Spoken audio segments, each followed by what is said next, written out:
ছোট্ট যখন ছিলাম তখন গোপাল ভাঁড় দেখতে প্রচণ্ড ভালোবাসতাম।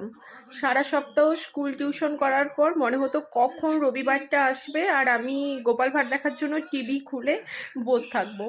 তো রবিবার দিনে সকালে আমার একটা টিউশন থাকতো, আর টিউশন পড়ে এসেই তাড়াতাড়ি করে আগে টিভি খুলতাম। কারণ কি, গোপাল ভাঁড় দেখতে হবে। তো আজকেও তার অন্যথা হয়নি, আজকেও বসে গিয়েছি। অনেকদিন পর অবশ্য, কারণ এখন তো বড় হয়ে গেছি, চাইলেও এতটা সময় হয়ে ওঠে না। তাই আজকে অনেক দিন পর বসে গিয়েছি গোপাল ভাঁড় দেখতে। তো আমি এখন বসে গিয়েছি গোপাল ভাঁড় দেখতে। তো তার সাথে রয়েছে আমার কাছে আম মাখা, আমি নুন লঙ্কা দিয়ে আম মাখিয়েছি।